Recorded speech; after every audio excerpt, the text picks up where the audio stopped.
Well, believe it or not, there's actually a UFC card happening this weekend. And oh, by the way, the greatest fighter of all time, Jon Jones, he's fighting on Saturday night for the first time in 16 months. How about that? Not sure if you heard the news. It is true. It is happening. UFC 197 is just hours away now. And of course, we are here for our MMAfighting.com preview show. Hello again, everyone. I'm Ariel Helwani, back in Las Vegas once again. That is Luke Thomas. That is Shaun Al-Shatti. We've been doing a bunch of these all week long, but now we're actually going to talk about UFC 197. For the first time. Yes. For the first time of all these videos. It's Jon Jones versus Ovince St. Preux for the interim light heavyweight title. And, of course, it's Demetrious Johnson versus Henry Cejudo for the UFC flyweight title. Guys, this is my theory. We all wanted to see the Daniel Cormier fight against Jon Jones. That's what the world has been waiting for. That's the fight that made the most sense for both guys. But I actually feel like this turned out as good as possible for the UFC because it ends up being, if Jon Jones looks fantastic on Saturday night, it ends up being a sort of warm-up fight for him. It gets people thinking about him again. It gets people excited about him again. Also, who would have ever predicted what happened with Conor McGregor? But a lot of the attention on the great rematch would have been taken away because of what's happening this week. So they dodged that bullet as well. And if Conor McGregor doesn't end up fighting at UFC 200, they get the rematch between Cormier and Jones on that card, which is, as we said yesterday, a pretty good plan B. Are you feeling me here? Do you get what I'm saying? It's actually not that bad of a scenario at the end of the day. No, I mean, although, you mentioned, I think, at the first of the 75,000 reaction videos we've done, you mentioned the first one, like, one left hook from OSP could just change this. And so there is that risk as well. Like, it could go from bad to worse for them. But, okay, to your point, there are some salvageable ways to examine the situation. I think that's all fair. The only thing for me is that, it's just been interesting to watch the reaction to Jon. There's not a lot of buzz here in Vegas, but there were no boos at the weigh-in. And I've been to almost half a dozen Jon Jones fights. That might be the first time I've ever heard that. After all that's happened, that is a shocking turn of events. So he has an opportunity, to your point, to go from the small bubble of positive goodwill that he has here and then take it to the next level. There are some risks involved with OSP, of course, but I'm a fan of tune-up fights. We saw it against Khabib. I think that they work in the right circumstances. And there could be a lot to like here. Yeah, that is actually a great point. The crowd received Jon Jones very well at the weigh-ins, and this is obviously a very tough test for OSP. I mean, it's really the toughest of his career. It will never get tougher than this. Yeah. What have you made of his demeanor all week long? You've been around him. Does he feel ready for this moment? I mean, it's hard to tell whether somebody feels ready for it just from watching them speak for 10, 20 minutes. But he certainly is underselling it, right? Like, throughout the week, he's kind of been talking about how it's not that big of a deal and it's not that different, and it's more about the title than Jones, and it's just like, dude, you're facing the GOAT, man, like, or potentially the GOAT. A lot of people think he's the GOAT. I think he's the GOAT. He is, yeah. Yeah, he is. How is that not a big deal? I don't know. The no selling of that is very strange to me because, if anything, this is the biggest deal that probably you'll ever get in your career if, I don't know. You understand why he does it, but it's almost frustrating to hear, right? Yeah. You want him to recognize how big this moment is in a way, right? Yeah, because it's such a bizarre moment, too. No one expected him to be in this spot, and he is, and he could at least, I don't know. I don't really know what I'm reaching for here, but it's just it has been strange to see him undersell it throughout the entire week. His coach isn't, though. I spoke to his coach, Eric Turner. His coach was like, this is it. This is what we've been waiting for. I'm like a proud dad watching Ovince take advantage of the opportunity. And I was like, how do you beat Jon Jones? And, he didn't tell me a whole lot, but he was like, this is the mightiest. His coach is very religious, and he was tying in this religious imagery to the challenge ahead at Saturday. So whatever OSP is doing, maybe it's a way to calm himself, but I can assure you his coach is well aware of the stakes involved. Okay, so technically, is there any path to victory here for OSP? Do you see any scenario in which he can win? So I asked Matt Hume a question because someone had asked me this, and I thought it was actually really interesting. They said, who has a better chance of an upset? Forget about what the odds say. Who has a better chance of an upset, Henry Cejudo or OSP? And it's a really interesting question because, and Matt Hume's answer, I think, is the correct one, which is that Henry Cejudo is a more complete fighter, but OSP is more dangerous. Now, he's dangerous in short pockets and in minimal circumstances. He doesn't have the repertoire or the preparation that Cejudo does, right, given the circumstances. But he can light you on fire in an instant. He has such capability in that direction. And he's got his own shortcomings too. So look, is it likely that it happens? No, it's profoundly unlikely. But there's that danger element there that, at least from this Friday as we record this, that Cejudo doesn't quite have the same thing that OSP has, that little extra edge. one might say that this is the best time to fight John Jones. Daniel Cormier said that himself. It kills him that he can't fight in this fight because he feels, because of all the extracurricular activities, because of the layoff, this is the time to beat him. Yeah. So does that play into OSP's hands on Saturday night? I mean, it's certainly a factor, right? Like ring rust, whether you believe it or not, it affects certain people to a certain degree. We've seen historically. I mean, he's been out 16 months. He's kind of been waiting for this moment throughout this entire time. He's been working towards it. He's been in the gym, everything. I would imagine that, like Daniel Cormier says, if you're going to beat John Jones, this is the time that you can just really capitalize on that moment. But man, it just doesn't feel like it's going to happen. I don't know. I keep thinking about John Jones versus Brandon Vera. John Jones versus Vladimir Matyushenko. Yeah. That's the way I keep envisioning this fight playing out. Am I off? Do you kind of feel the same way? How do you actually see it going down? Yeah, except all the rumors prior to the Matyushenko fight was that Jones didn't train much for that one either and kind of ran over him. This, you were saying, is this one of the best times to fight John Jones? I guess we'll find out. Like, does he have ring rust? Does he not? I'm of the belief that it's not one of the best times. I think it's actually one of the worst. John is in the most. No one's really talked about this. I really think this is a big thing. John is coming off 18 months where he had nothing to do but train. Nothing to do. Most times the guys can't do something, it's because they're injured or there's maybe a contract dispute or some case. And he had outside, obviously, distractions. But his coaches were saying that the gym was a sanctuary. I really call the last 18 months a sabbatical. I think it's been a sabbatical for him. He's got to go back, and he made Tusa, his jiu-jitsu coach, full-time. He's been full-time for a little bit while, but just they really kind of all got together. I think, look, we don't know, right? But for me, my belief is that this John Jones is going to be twice as good as the one we saw before. What do you think? Do you think that – I mean, that's kind of a scary thought, right? Yeah. Twice as good as the greatest of all time? That is a scary – The greatest of all time was half-stepping before. That's true. Yeah. Okay, so how do you see it going down? I mean, he just sold me, man. At this point, OSP has the puncher's chance, and it's such a cliche to say that, but I mean that's kind of what he has at this point. He's an unorthodox fighter who's able to kind of knock you. He has that left hand. He's able to knock people out, backpedaling. He's a very weird range of attacks. But John Jones, man, he's just so good at controlling every aspect of the fight. And you look at it, you just on a basic level, OSP has so little paths to victory. John Jones, keep him outside on the outside with his immense range. He can chew him up inside the clinch.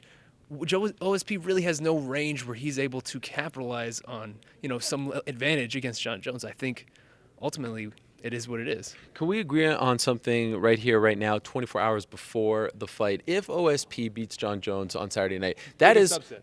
Right? Biggest upset. Do you agree with that? Like, we sometimes react, how is that not? OSP beating the greatest of all time? How is that not the biggest upset of all time? Because what defines upsets are betting odds and placement in brackets, and it doesn't matter. Forget about that. Talent versus talent, who he is, John Jones right now. I mean, how could it not be? It would be a massive upset, sure, but what's bigger?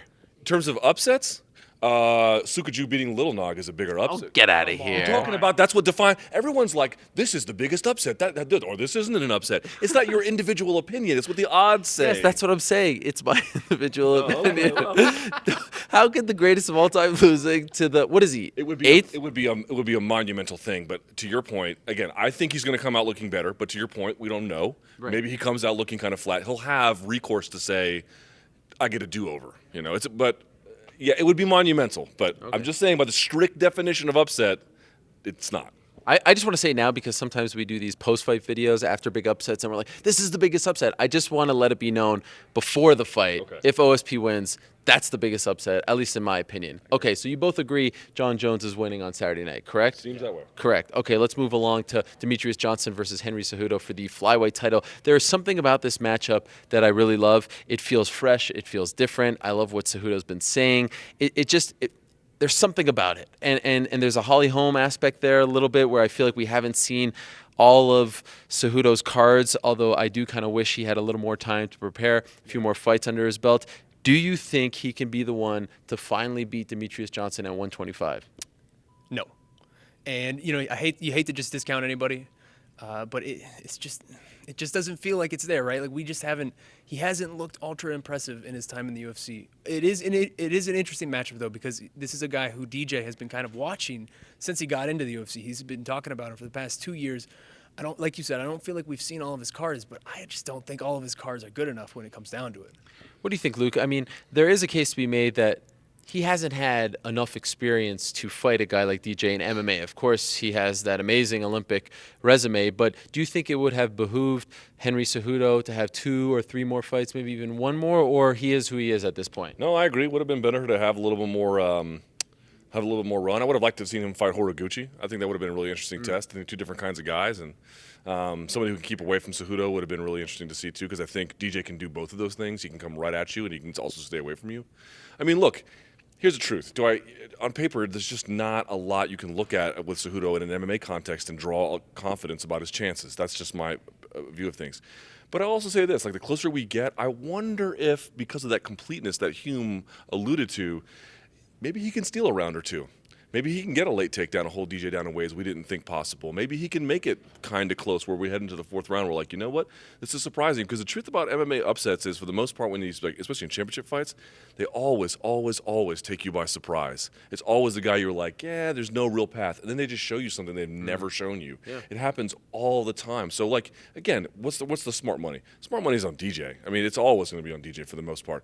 But I definitely agree with you. There's a bit of a vibe I'm getting here late where I'm like, I bet for times in this fight, maybe a round or 2, maybe even more than that, he can make him competitive. Does DJ win, though, in your opinion? Again, I forced to make a choice, I would pick DJ, yeah. Okay. And are you starting to feel like more people are appreciating DJ? This has always been a topic of conversation, and he doesn't have the spotlight on him, and I think that's a good thing. But I feel like the tide is sort of turning in his favor. People are starting to get on his bandwagon slowly but surely. Are you sensing that as well?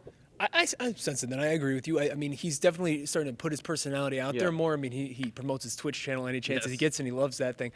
Also, this is the first event in a while where he hasn't had to shoulder the burden of promotion. Like, he's not the main event, and he's not having to answer question after question of how, why do they, people can't put you in the main event. And I think that's kind of helped, because that's just, if you're not hearing that, you're not kind of downgrading his actual level of skill. So I can see where you're coming from on that. Okay, you talk about flying under the radar. How about Anthony Pettis versus Edson Barboza? A fight that fans have actually been talking about for quite some time. Perhaps not getting the love that it deserves, but this is going to be, I mean, I shudder to think that this fight is actually not going to live up to our expectations. When you actually think about it and dream about how it plays out, a fantastic styles matchup.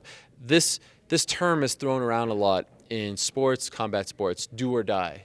Is this do or die for Anthony Pettis after losing 2 fights in a row, and both in pretty dominant fashion? Does he have to win this fight to remain relevant? Boy, if he doesn't, the consequences are devastating. I don't think anything would be irreparable, but this would be pretty close to irreparable harm for him. Certainly his stature. I mean, ever since you lose to Dos Anjos, and then in the complete way that he lost to him, like basically every department, right? You're like, oh, that was bad, but he can come back. And then, take, for example, the last fight, the Alvarez fight, where he just didn't even look like himself and he had extra weight. He looked lean and mean. He looked ready to rock today on the scales. He obviously, we alluded to previously, the extra edge he was carrying. But if he loses, again, lightweight is tough, so 3 in a row is, it's like a heavyweight 2 in a row in a sense, right, if you think about it that way. But I would say that that's just not territory I ever thought I would see Anthony Pettis in at this age and stage in his career. Interesting to note that after UFC 185, both Anthony and his brother Sergio Pettis, who's also competing on this card, said they don't want to fight on the same card again. And now here they are fighting on the same card, and it's an important one for both of them. Anthony and Sergio, bit of a change in their training camp. Spent the last 3 weeks at Jackson's. They were only supposed to be there for 3 days, ended up staying for 3 weeks. Do you like this move for Anthony? I like this move because, in general, it seems like Greg Jackson's the move you want to go to revitalize your career. But I also like it because Anthony seems to like it. And he likes it. He was the way he was articulating why he liked it, and just the way that Greg Jackson was able to communicate ideas that he had already heard 1,000 times in his life, but in a way that he had never heard before. And he got him in a mindset that I don't know, like we said, he seems to be walking around this week with just an extra edge. That he was the beard as well. He's got the beard. He's not doing 10 haircuts a day. Like it just seems like a different Anthony Pettis. Yes.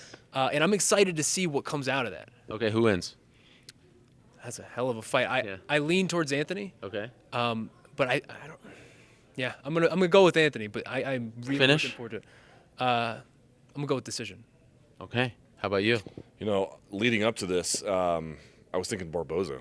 I was thinking because Anthony just hasn't looked great in a while. It's been a while since you saw Anthony just do what Anthony is famous for doing.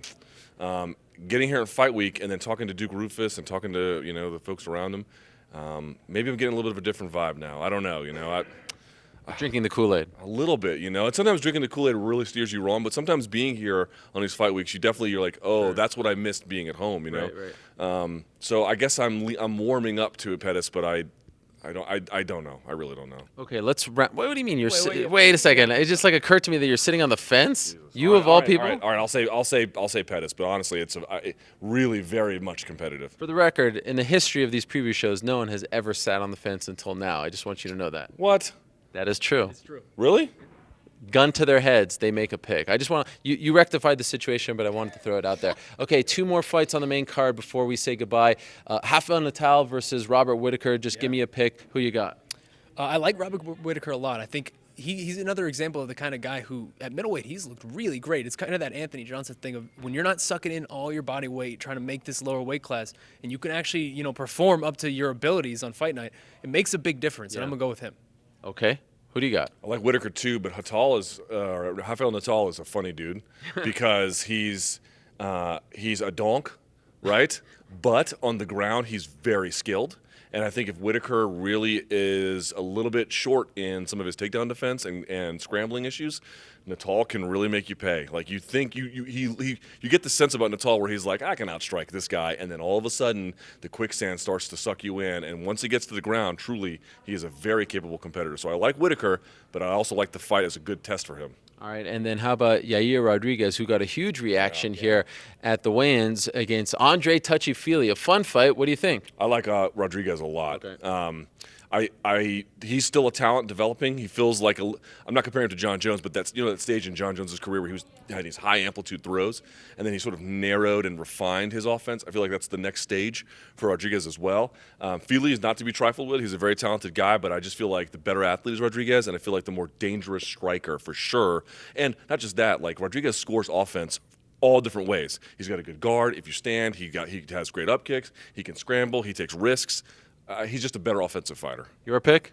I agree. I'm going with Rodriguez. His creativity is just an absolute joy to watch. All right.